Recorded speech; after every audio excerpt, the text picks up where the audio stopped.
Was it all just a dream? God bless you, Florida. Thank you. Did the last 4 years not really happen? Look, there's Ben Affleck. He's often in my dreams.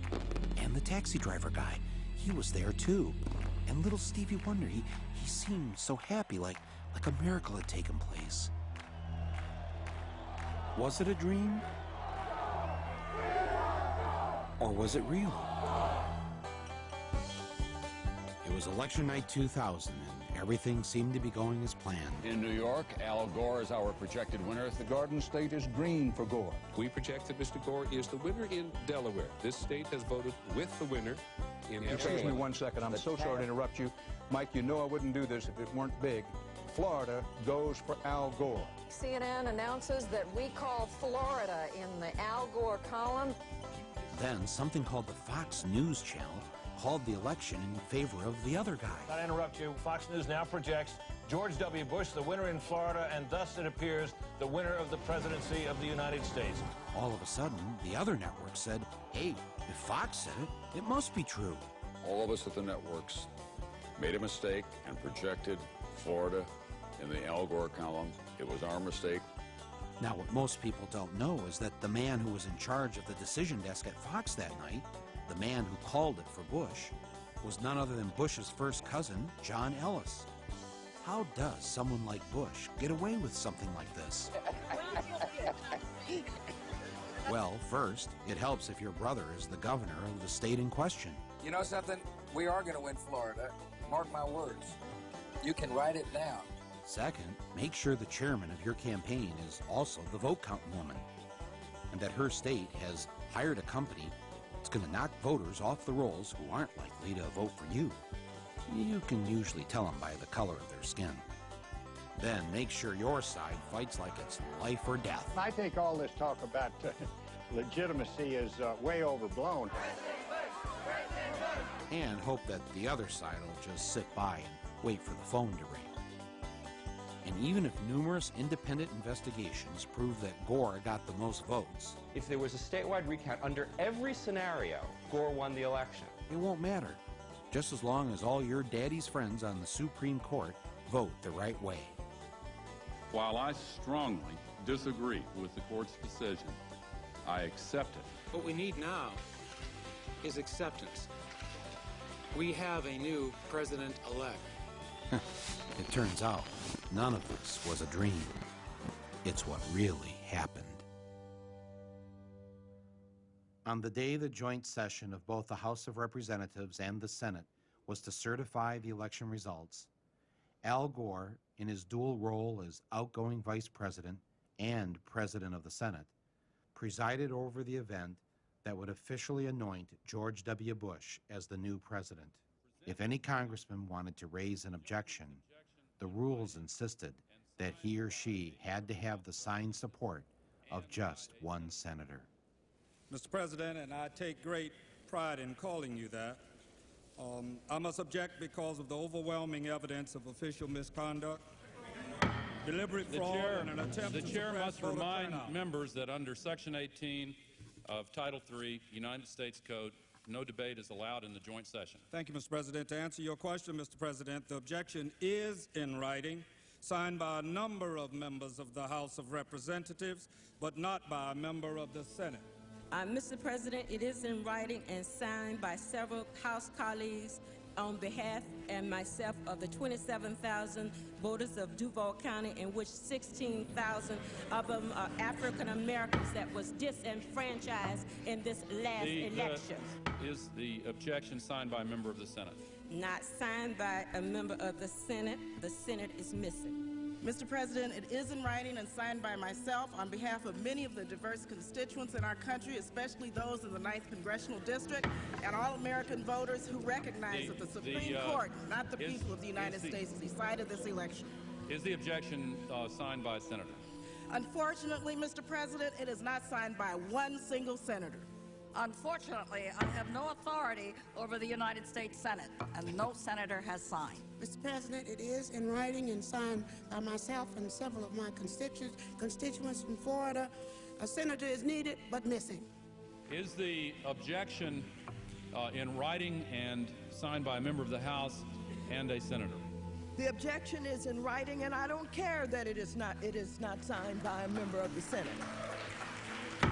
The chair will advise that the rules do care, and the signature of the senator.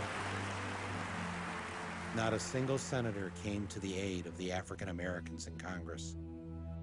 One after another, they were told to sit down and shut up. And it's a sad day in America, Mr. President, when we can't find a senator to sign objections. The gentleman will suspend. Won't sign objections, Mr. President. The gentleman will suspend. Inauguration coverage, 2001, on a nasty, but it could be worse kind of day in Washington. Where do we want justice? Where do we want it? On the day George W. Bush was inaugurated, tens of thousands of Americans poured into the streets of D.C. in one last attempt to reclaim what had been taken from them. They pelted Bush's limo with eggs and brought the inauguration parade to a halt. The plan to have Bush get out of the limo for the traditional walk to the White House was scrapped.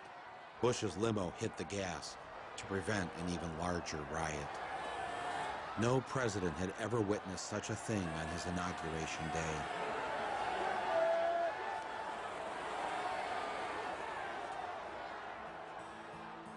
And for the next 8 months, it didn't get any better for George W. Bush. He couldn't get his judges appointed. He had trouble getting his legislation passed, and he lost Republican control of the Senate. His approval ratings in the polls began to sink. He was already beginning to look like a lame duck president. With everything going wrong, he did what any of us would do. He went on vacation.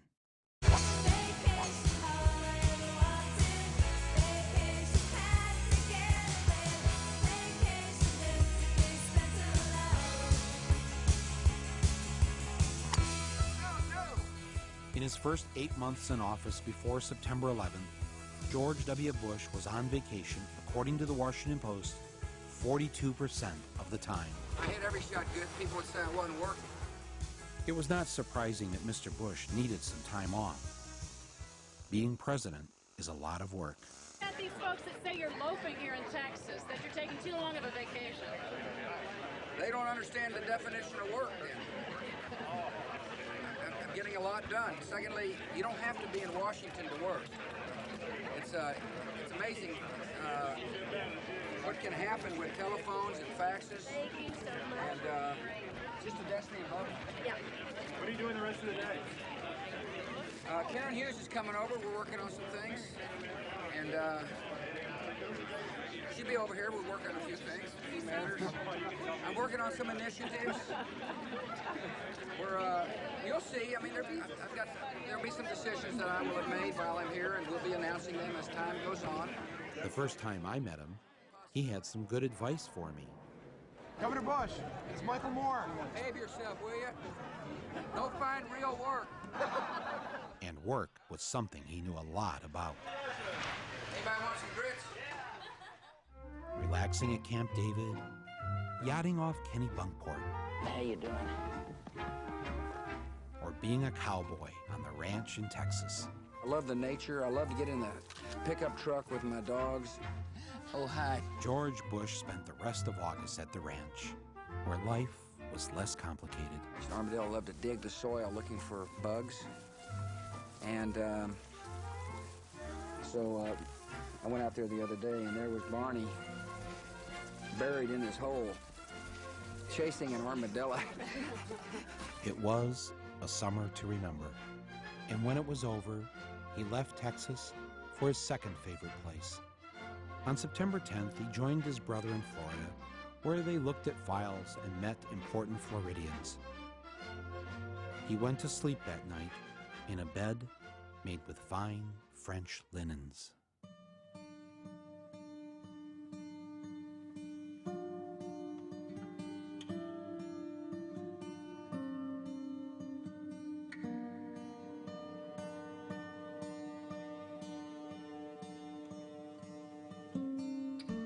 suppose he's pretty confident on those numbers on Iraqi security forces.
Make me look young.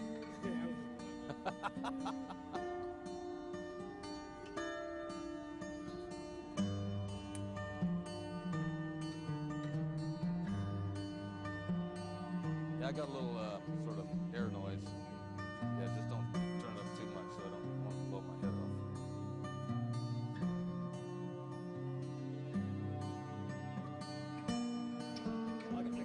I got a mic here if they want to hear. Testing 1 2.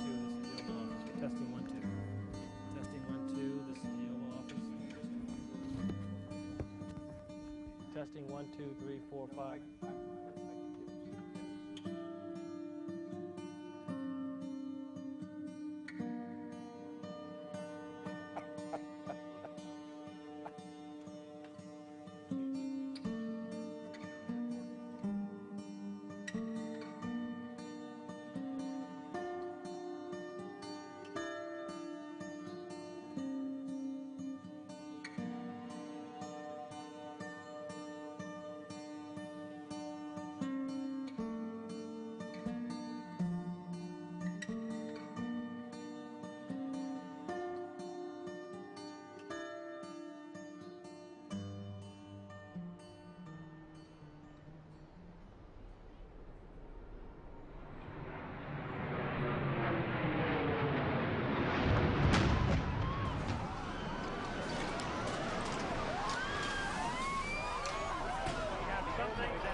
On September 11th, 2001, nearly 3,000 people, including a colleague of mine, Bill Weems, were killed in the largest foreign attack ever on American soil.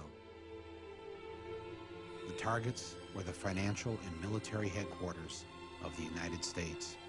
If anyone has any idea, if they've seen him or knows where he is, to call us. He's got two little babies.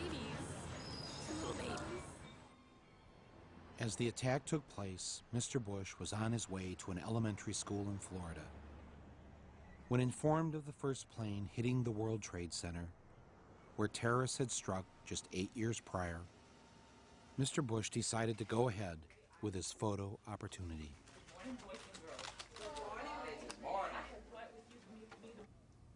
Read this word the fast way. Get ready. Yes, ma'am. Get ready. Okay, get ready to read the words on this page without making a mistake. When the second plane hit the tower, his chief of staff entered the classroom and told Mr. Bush, the nation is under attack. Not knowing what to do, with no one telling him what to do, and no Secret Service rushing in to take him to safety, Mr. Bush just sat there and continued to read My Pet Goat with the children.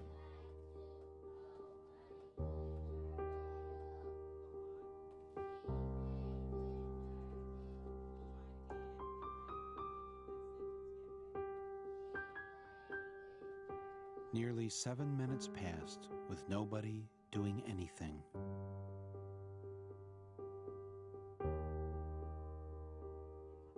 As Bush sat in that Florida classroom, was he wondering if maybe he should have shown up to work more often? Should he have held at least one meeting since taking office to discuss the threat of terrorism with his head of counterterrorism? Or maybe Mr. Bush was wondering why he had cut terrorism funding from the FBI. Or perhaps he just should have read the security briefing that was given to him on August 6, 2001, which said that Osama bin Laden was planning to attack America by hijacking airplanes. But maybe he wasn't worried about the terrorist threat because the title of the report was too vague. I believe the title was Bin Laden Determined to Attack Inside the United States.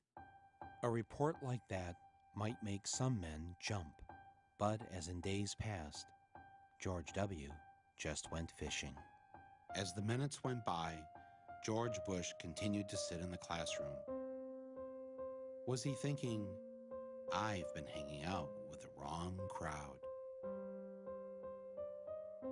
Which one of them screwed me? Was it the guy my daddy's friends delivered a lot of weapons to? Was it that group of religious fundamentalists who visited my state when I was governor? Or was it the Saudis? Damn, it was them. I think I better blame it on this guy.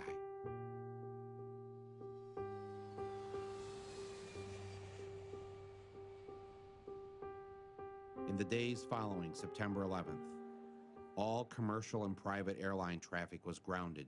The FAA has taken the action to close all of the airports in the United States. Even grounding the president's father, former President Bush, on a flight forced to land in Milwaukee. Thousands of travelers were stranded, among them Ricky Martin, due to appear at tonight's Latin Grammy Awards. Not even Ricky Martin could fly. But really, who wanted to fly? No one, except the Bin Ladens. We gotta get out of this place. If it's the last thing we ever do. We had some airplanes authorized at the highest levels of our government to fly to pick up Osama bin Laden's family members and others from Saudi Arabia and transport them out of this country. It turns out that the White House approved planes to pick up the Bin Ladens and numerous other Saudis. At least 6 private jets and nearly 24 commercial planes carried the Saudis and the Bin Ladens out of the U.S. after September 13th. In all, 142 Saudis, including 24 members of the Bin Laden family, were allowed to leave the country.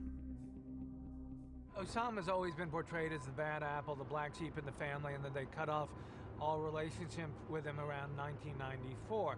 In fact, things are much more complicated than that. You mean Osama has had contact with other family members? That's right. In the summer of 2001, just before 9/11, one of Osama's sons got married in Afghanistan, and several family members showed up at the wedding. Bin Laden. That's right. So they've not cut off completely. That's really an exaggeration. We now welcome to Larry King Live. Good to see him again. Prince Bandar, the ambassador of the Kingdom of Saudi Arabia to the United States. We had about 24 members of Bin Laden's family. And in America, students, and His Majesty felt it's not fair for those innocent people to be subjected to any harm. On the other hand, we understood, had a high emotion. So with coordination with the FBI, we got them all out. This is retired FBI agent Jack Clunan. Before 9/11, he was a senior agent on the joint FBI-CIA Al-Qaeda task force. I, as an investigator, would not want these people to have left. I think in the case of the Bin Laden family, I think it would have been prudent. Hand the subpoenas out, have them come in, get on the record. You know, get on the record. That's the proper procedure. Yeah. How many people were pulled off of airlines after that coming into the country who were what? They were from the Middle East, or they fit a very general picture. We held hundreds of and weeks and months at a time. Did the authorities do anything when the Bin Ladens tried to leave the country? No, they were identified at the airport. They looked at their passports, and they were identified. Well, that's what would happen to you or I if we were leaving the country. Exactly. So a little interview, check the passport, what else? Nothing.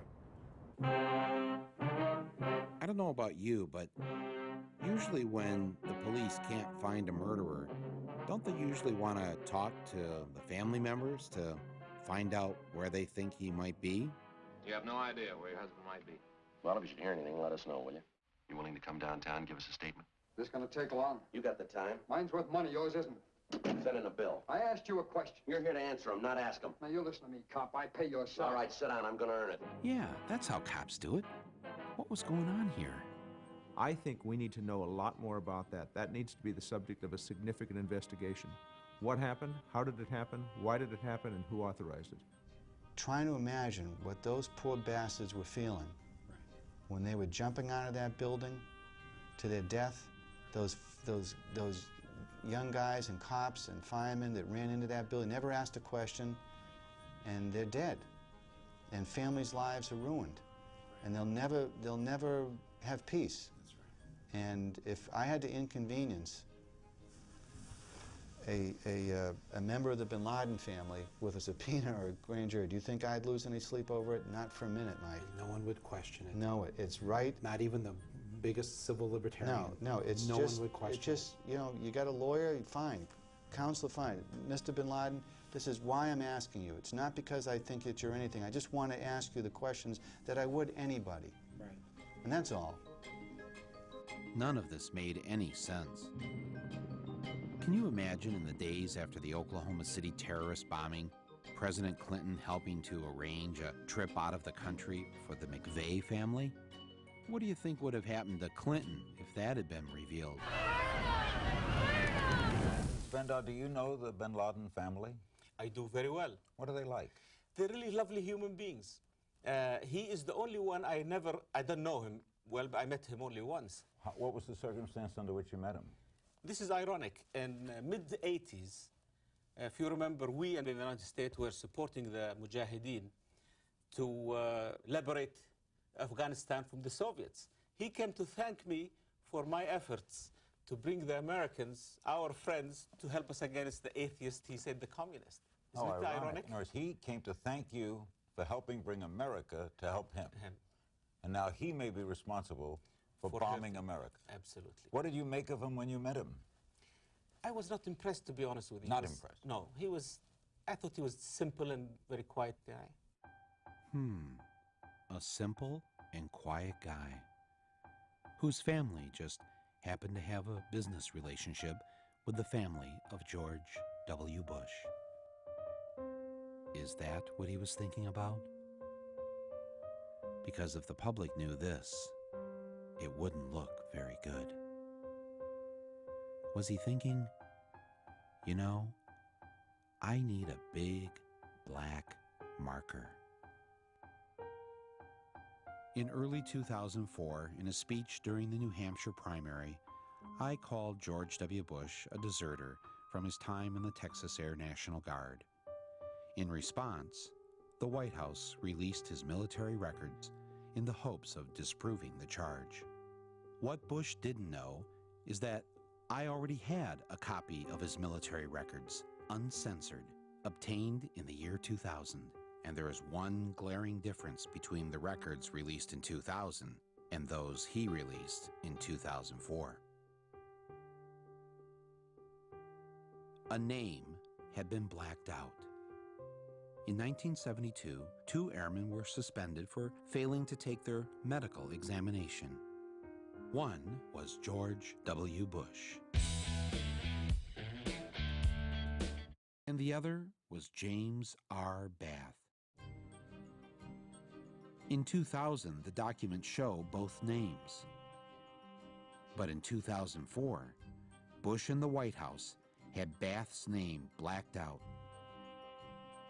Why didn't Bush want the press and the public to see Bath's name on his military records?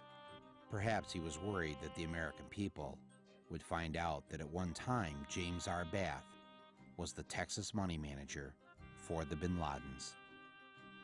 Bush and Bath had become good friends when they both served in the Texas Air National Guard. After they were discharged, when Bush's dad was head of the CIA, Bath opened up his own aviation business after selling a plane to a man by the name of Salam bin Laden, heir to the second largest fortune in Saudi Arabia, the Saudi bin Laden Group. W at that time was just starting off in the world as a businessman.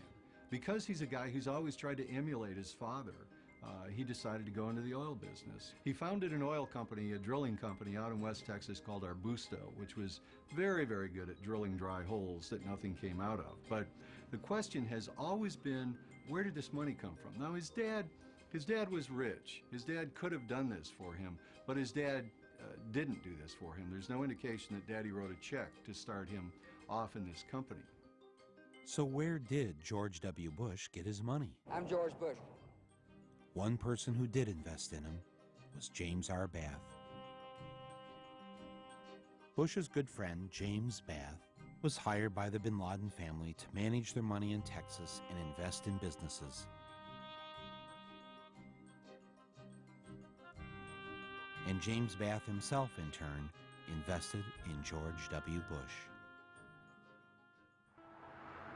Bush ran Arbusto into the ground, as he did every other company he was involved in, until finally one of his companies was bought by Harken Energy, and they gave him a seat on their board. A lot of us have suspected through the years that there has been Saudi oil money involved in all of these companies. Harken, Spectrum 7, Arbusto Drilling, all of the Bush companies. Whenever they got into trouble, there were these angel investors who flowed money into the companies. So the question is, why would Saudis, who had all the oil in the world, go around the globe to invest in this lousy oil company? And the thing is, it had one big asset. Harken had one thing going for it, which is that George W. Bush was on its board of directors at a time when his father was president of the United States. When you're the president's son and you've got unlimited access combined with some credentials from a prior campaign, in Washington, D.C., people tend to respect that. I mean, access is power. And I can find my dad and talk to him any time of the day. Yes, it helps to be the president's son, especially when you're being investigated by the Securities and Exchange Commission. In 1990, when Mr. Bush was a director of Harken Energy, he received this memo from company lawyers warning directors not to sell stock if they had unfavorable information about the company. 1 week later, he sold $848,000 worth of Harken stock. 2 months later, Harken announced losses of more than $23 million. The James Baker law partner who helped Bush beat the rap from the SEC was a man by the name of Robert Jordan, who, when George W. became president, was appointed ambassador to Saudi Arabia. After the Harken debacle, the friends of Bush's dad got him a seat on another board of a company owned by the Carlyle Group. We wanted to look at which companies actually gained from September 11th. Turned up this company, Carlyle Group. The Carlyle Group is a multinational conglomerate that invests in heavily government-regulated industries like telecommunications, healthcare, and particularly defense. Both George W. Bush and George H.W. Bush worked for the Carlyle Group, the same company that counted the bin Laden family among its investors. Carlyle Group was holding its annual investor conference on the morning of September 11th in the Ritz-Carlton Hotel in Washington, D.C. At that meeting were all of the Carlyle regulars. James Baker, likely John Major, definitely George H.W. Bush, though he left the morning of September 11th. Shafiq bin Laden, who is Osama bin Laden's half-brother, and was in town to look after his family's investments in the Carlyle Group. All of them together in one room watching as the planes hit the towers, and that in fact the bin Laden family was invested in one of their defense funds, which ironically meant that as the United States started increasing its defense spending, the bin Laden family stood to gain from those investments through the Carlyle Group. Our Commander-in-Chief, President George W. Bush. With all the weapons companies it owned, the Carlyle Group was, in essence, the 11th largest defense contractor in the United States. Thanks a lot. It owned United Defense, makers of the Bradley Armored Fighting Vehicle. September 11th guaranteed that United Defense was going to have a very good year. Just 6 weeks after 9/11, Carlyle filed to take United Defense public, and in December made a one-day profit of $237 million. But sadly, with so much attention focused on the bin Laden family being important Carlyle investors, the bin Ladens eventually had to withdraw. Bush's dad, though, stayed on as senior advisor to Carlyle's Asia board for another 2 years. As unseemly as it seems to know that George H.W. Bush was meeting with the bin Laden family while Osama was a wanted terrorist well before September 11th. It's very discomforting for Americans to know that. George H.W. Bush is a man who has obviously incredible reach into the White House. He receives daily CIA briefings, which is the right of any ex-president, but very few ex-presidents actually exercise that right. He does. And I think in a very real way, they are benefiting from the confusion that arises when George H.W. Bush visits Saudi Arabia on behalf of Carlyle and meets with the royal family and meets with the bin Laden family. Is he representing the United States of America, or is he representing an investment firm in the United States of America, or is he representing both? This company is about money. It's not about conspiracies to run the world or engineer political maneuvering and things like that. It's about making money, and it's about making a lot of money, and they've done very well. I can get you on the record on this question. In the White House view, there's no ethical conflict in former President Bush and former Secretary of State Jim Baker using their contacts with world leaders to represent one of the most well-known military arms dealers, the Carlyle Group. The President has full faith that his family will conform with all proper ethics laws, and will act properly in their conduct. Okay, so let's say one group of people, like the American people, pay you $400,000 a year to be President of the United States. But then another group of people invest in you, your friends, and their related businesses $1.4 billion over a number of years. Who are you going to like? Who's your daddy? Because that's how much the Saudi royals and their associates have given the Bush family. Morning, everybody.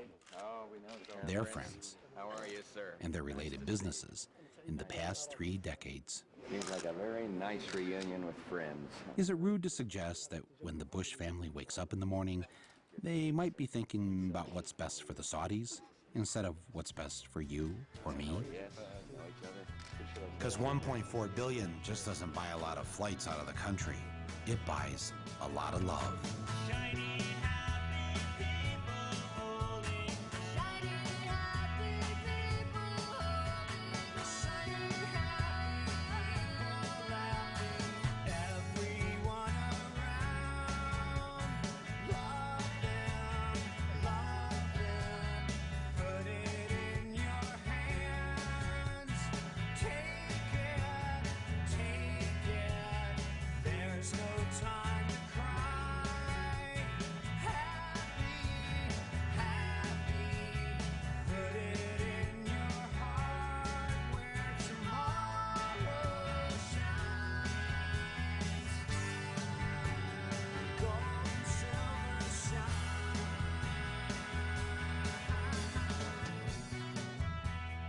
Sooner or later, this special relationship with a regime that Amnesty International condemns as a widespread human rights violator would come back to haunt the Bushes. Now, after 9/11, it was an embarrassment, and they preferred that no one ask any questions. The investigation should have begun on September 12th. There's no reason why it shouldn't have. 3,000 people were dead, it was a murder, and it should have gotten started immediately. First, Bush tried to stop Congress from setting up its own 9/11 investigation. It's important for us to not reveal how we collect information. That's what the enemy wants, and we're fighting an enemy. When he couldn't stop Congress, he then tried to stop an independent 9/11 commission from being formed. The president's position was a break from history. Independent investigations were launched within days of Pearl Harbor and President Kennedy's assassination. But when Congress did complete its own investigation, the Bush White House censored 28 pages of the report. The president is being pressed by all sides to declassify the report. U.S. officials tell NBC News most of the secret sources involve Saudi Arabia. We have given extraordinary cooperation with Chairman Keane and Hamilton. We haven't gotten the materials we needed, and we certainly haven't gotten them in a timely fashion. The deadlines we set have passed. Will you testify before the commission? This commission? You know, I don't testify. I mean, I'd be glad to visit with them. What it will do is hold this in my heart and has been in my heart since September 11th. I lost my husband, 15 years. I'm now by myself. I need to know what happened to him. I know what I got back from the autopsy.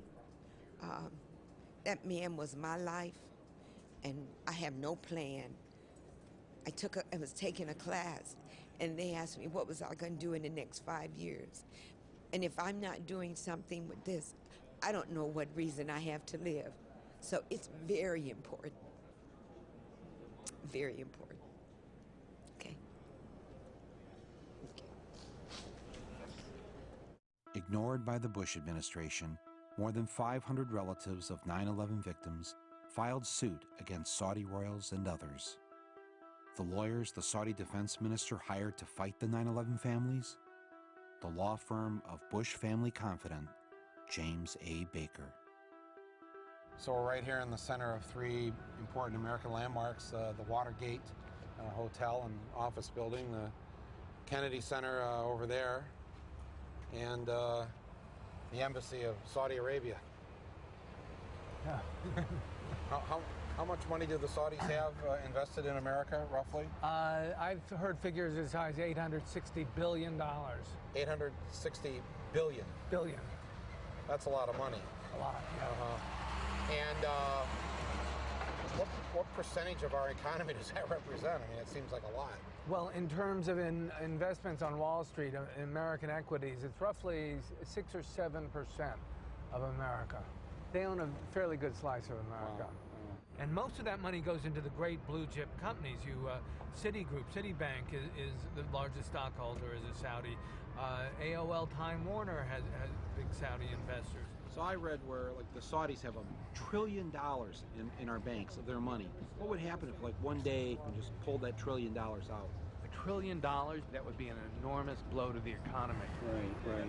Mr. Moore, can I speak to you for a moment, please, sir? Yeah, sure. How are you doing? Yeah, good. How you doing? Steve Kimball, Secret Service. How are you doing, How you doing, sir? Yes. We're just ascertaining information regarding. Are you doing a documentary regarding the Saudi Arabia embassy or chancery? No, I am doing a documentary. Okay. And part of it is about Saudi Arabia. Even though we were nowhere near the White House, for some reason the Secret Service had shown up to ask us what we were doing standing across the street from the Saudi embassy. Here to cause any trouble or anything, and is that... No, that's fine. We just wanted to make sure, we just wanted to get some information as far as what's actually what's going on. Yeah. I didn't realize the Secret Service guards foreign embassies. Not usually, no, sir. No. Do they give you any trouble, Saudis? No comment on that, sir. Oh, okay. Well, I'll take that as a yes. All right, good. Thank you very much. Thanks for the work. It turns out that Saudi Prince Bandar is perhaps the best protected ambassador in the U.S. The U.S. State Department provides him with a 6-man security detail.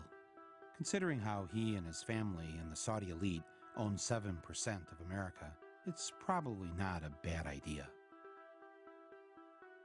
Prince Bandar was so close to the Bushes they considered him a member of the family, and they even had a nickname for him, Bandar Bush. 2 nights after September 11th, George Bush invited Bandar Bush over to the White House for a private dinner and a talk. Even though bin Laden was a Saudi, and Saudi money had funded al-Qaeda, and 15 of the 19 hijackers were Saudis, here was the Saudi ambassador casually dining with the president on September 13th. What were they talking about? Were they commiserating or comparing notes? Why would Bandar's government block American investigators from talking to the relatives of the 15 hijackers? Why would Saudi Arabia become reluctant to freeze the hijackers' assets? The two of them walked out on the Truman balcony so that Bandar could smoke a cigar and have a drink. In the distance, across the Potomac, was the Pentagon, partially in ruins. I wonder if Mr. Bush told Prince Bandar not to worry, because he already had a plan in motion. You come in September 12th, ready to plot what response we take to al-Qaeda. Let me talk about the response that you got from top administration officials. On that day, what did the president say to you? The president, in a very intimidating way, left us, me and my staff, with the clear indication that he wanted us to come back with the word that there was an Iraqi hand behind 9/11, because they had been planning to do something about Iraq from before the time they came into office. Did he ask about any other nations other than Iraq? No, not at all. It was Iraq, Saddam, find out, get back to me. And were his questions more about Iraq than about al-Qaeda? Absolutely. Absolutely. He didn't ask me about al-Qaeda. And the reaction you got that day from the defense secretary, Donald Rumsfeld, from his assistant, Paul Wolfowitz? Well, Donald Rumsfeld said, when we talked about bombing the al-Qaeda infrastructure in Afghanistan, he said there were no good targets in Afghanistan. Let's bomb Iraq. And we said, but Iraq had nothing to do with this. And that didn't seem to make much difference. And the reason they had to do Afghanistan first was it was obvious that al-Qaeda had attacked us, and it was obvious that al-Qaeda was in Afghanistan. The American people wouldn't have stood by if we had done nothing on Afghanistan.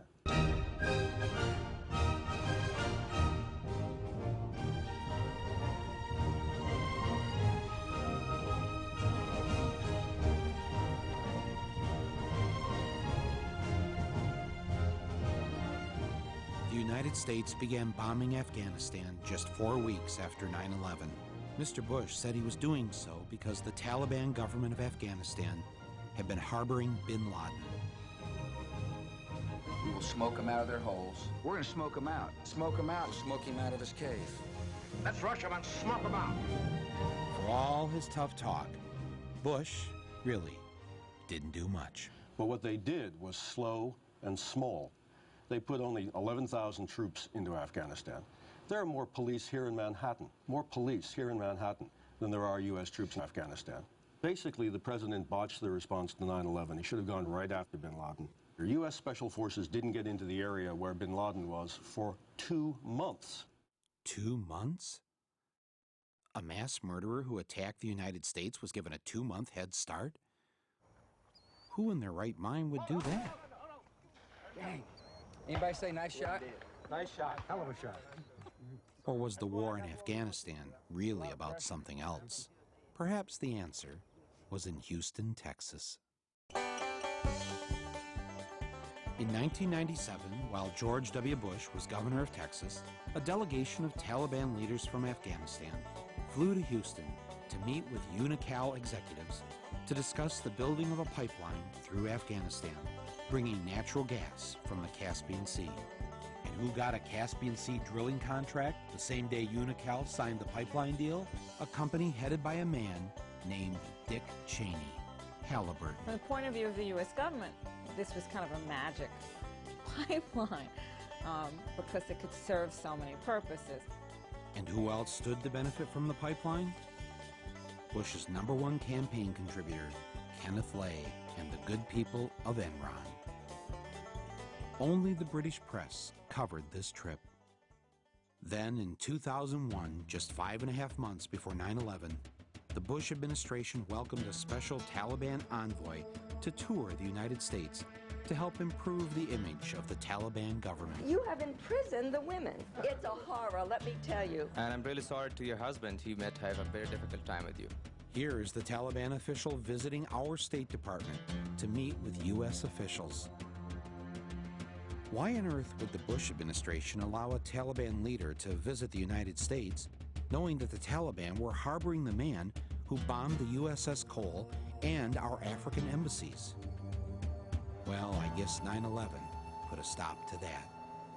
When the invasion of Afghanistan was complete, we installed its new president, Hamid Karzai. Who was Hamid Karzai? He was a former advisor to UNICAL. Bush also appointed as our envoy to Afghanistan, Zalmay Khalilzad, who was also a former UNICAL advisor. I guess you can probably see where this is leading. Faster than you can say black gold Texas tea, Afghanistan signed an agreement with their neighboring countries to build a pipeline through Afghanistan carrying natural gas from the Caspian Sea. Oh, and the Taliban? Well, they mostly got away. As did Osama bin Laden and most of Al-Qaeda. Terror is bigger than one person. And he's a person who's now been marginalized. So I don't know where he is. Nor do, I just don't spend that much time on him, Kelly, to be honest with you. Didn't spend much time on him? What kind of president was he? I'm a war president. I make decisions here in the Oval Office in foreign policy matters with war on my mind. With the war in Afghanistan over and bin Laden forgotten, the war president had a new target. The American people.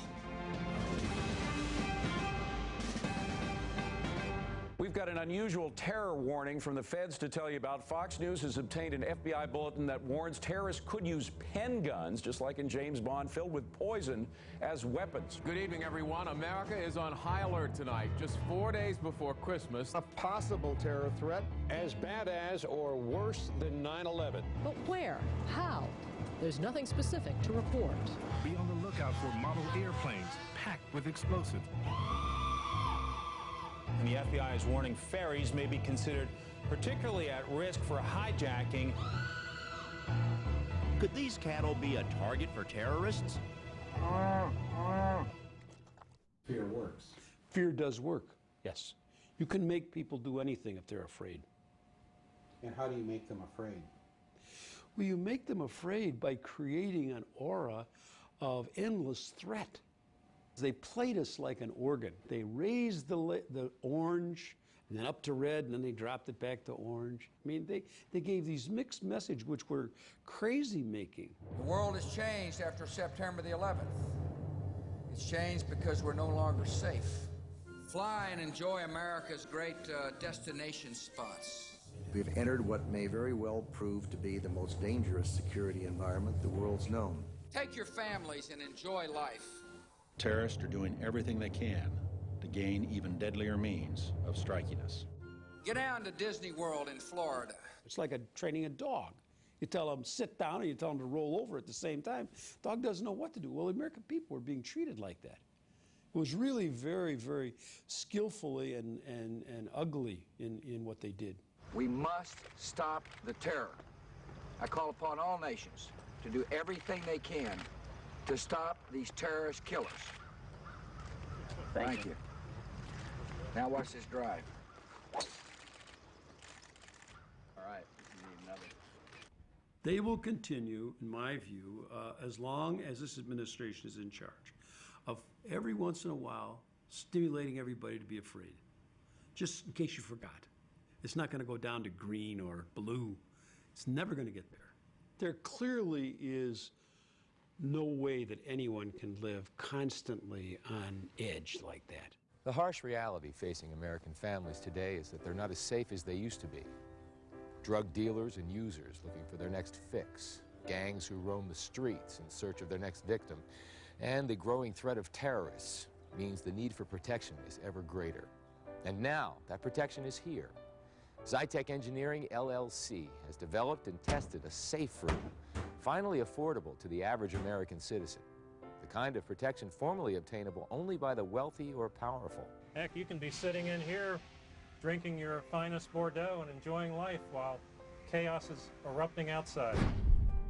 Every family in America should prepare itself for a terrorist attack. Now to escaping from a skyscraper. John Rivers is the CEO of the Executive Chute Corporation. Good morning to you, John. Good morning, Matt. Tell me about the product you're bringing to the market. It's a emergency escape chute. It's an option of last resort. How high do you have to be in the building for that chute to actually take effect? You only have to be on the 10th floor or above. They can put this on themselves?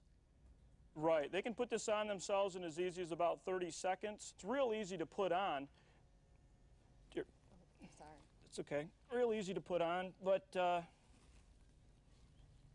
when you first get this chute, you're going to want to put it on and try it on a few times yourself. Jamie's having a little trouble putting that thing on, I want to mention. I mean, is this something that you honestly think in a moment of panic that someone can operate properly? Oh, yeah. Yeah, it is. This is actually, Jamie's probably never put this thing on before in her life, so it's okay. Don't worry about it. It's something that when you get it, you're going to want to put it on several times. Well, despite the raising of the terror alert level, residents here in Saginaw are continuing with their Christmas errands. Frances Stroik and her family do some last-minute holiday shopping, knowing that Al-Qaeda is planning to attack America. She says being in Saginaw doesn't make her feel any safer than if she was in New York City. Midland is close by, and I said, Detroit's that far away. I said, they could be something, and Flint, this could be something, concerns for people around here. Well, you never know where they're going to hit. You never know where they're going to hit. But one potential target specifically mentioned by the terrorist has security officials baffled. It's tiny Tappahannock, Virginia, population 2016. Such an attack could generate widespread fear that even here in rural small-town America, no one is entirely safe. On the 6 o'clock news, there was something but a terrorist alert in Tappahannock. What'd the FBI tell you? Well, they contacted me by phone. Basically let me know about this word Tappahannock, and that's how it started. And their so-called chatter that they pick up, they wasn't sure Tappahannock. It is a Rappahannock County. This is the Rappahannock River. There is a Rappahannock, a place called Rappahannock, and they got it mixed up. This Tappahannock, not Rappahannock. Is there any terrorist target around here? Not that we can really think of. It can happen anywhere. We have a Walmart here. We're having a big spaghetti supper in here. Walmart, probably. Do you feel extra suspicious of outsiders? Oh, well, everybody does that. It's just something that happens. When I look at certain people, I wonder, oh my goodness, do you think they could be a terrorist? You never know what's going to happen. That's right, you never know what's going to happen. You never know what's going to happen. It's going to happen right now, you know. Never trust nobody you don't know. And even if you do know them, you really can't trust them then. From Tappahannock to Rappahannock to every town and village in America, the people were afraid. And they turned to their leader to protect them. But protect them from what? Let the eagle soar like she's never soared before, from rocky coast to golden shore. Let the mighty eagle soar. Meet John Ashcroft. In 2000, he was running for re-election as senator from Missouri against a man who died the month before the election. The voters preferred the dead guy, so George W. Bush made him his attorney general. He was sworn in on a stack of Bibles, because when you can't beat a dead guy, you need all the help you can get. During the summer before 9/11, Ashcroft told acting FBI Director Thomas Pickard that he didn't want to hear anything more about terrorist threats. Mr. Watson had come to you and said that the CIA was very concerned that there would be an attack. You said that you told the Attorney General this fact repeatedly in these meetings. Is that correct? I told him at least on 2 occasions. And you told the staff, according to this statement, that Mr. Ashcroft told you that he did not want to hear about this anymore. Is that correct? That is correct. His own FBI knew that summer that there were Al-Qaeda members in the U.S., and that bin Laden was sending his agents to flight schools around the country. But Ashcroft's Justice Department turned a blind eye and a deaf ear. But after 9/11, John Ashcroft had some brilliant ideas for how to protect America. The USA Patriot Act, adopted by Congress and signed by Bush 6 weeks after the attacks, has changed the way the government does business. The USA Patriot Act allows for searches of medical and financial records, computer and telephone conversations, and even for the books you take out of the library. But most of the people we spoke to say they're willing to give up some liberties to fight terrorism. Maybe that's a good thing. It's definitely sad, but it has to be done. Yes, something needed to be done. These are the good people who make up Peace Fresno, a community group in Fresno, California. Unlike the rest of us, they've received an early lesson in what the Patriot Act is all about. Each week, they meet to discuss matters of peace.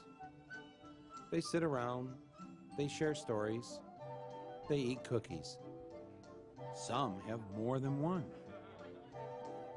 This is Aaron Stokes, a member of Peace Fresno. The other members liked him. He had come to the meetings. He went with us. We go out on Friday nights and stand on a very busy corner in Fresno. And he had gone with us. He had handed out flyers. He went with us in June to a WTO protest. Then one day, Aaron didn't show up to the meeting. My friend Dan and I were reading the Sunday newspaper. And when I picked up the paper, in the local section, Aaron's picture caught my eye. The article said that a sheriff's deputy had been killed, and I saw it had a name that wasn't the right name, and it said that he was a member of the sheriff's anti-terrorism unit. That's right. The photo of the man in the newspaper was not the Aaron Stokes they had come to know. He was actually Deputy Aaron Kilner, and he had infiltrated their group. Sheriff Pierce made it very clear that, yes, in fact, Aaron Kilner was assigned to infiltrate Peace Fresno, that he was able to infiltrate organizations that are open to the public. You could understand why the police needed to spy on a group like Peace Fresno. Just look at them. A gathering of terrorists if I ever saw one. This is Barry Reingold, a retired phone worker from Oakland, California. Barry likes to work out in the gym. Somewhere between his cardio and his strength training, Barry got political. We're up in the gym, and it was after we were working out, and a number of us were talking about 9/11 and Afghanistan and bin Laden, and someone said, bin Laden's a real asshole for murdering those people. And I said, yeah, that's true, but he'll never be as big an asshole as Bush, who bombs all over the world for oil profits. Barry didn't have to worry about the police spying on him. His fellow weightlifters were more than willing to turn him in. I was taking a nap, and I guess it was 1:30, 2 o'clock in the afternoon, and they came to my place, and I said, well, who's there? And I said, the FBI. I said, the FBI? I mean, why are they here? Yes, the FBI had come to see Barry, and they weren't there to jazzercise. The FBI said, have you been talking to people about 9/11 and about bin Laden and oil profits in Afghanistan? I said, a lot of people are talking about these things. I feel my rights have been, trampled on. I mean, if you have something to say to me in the gym, well then, fine. Don't tell the FBI and they come to my apartment while I'm taking a nap.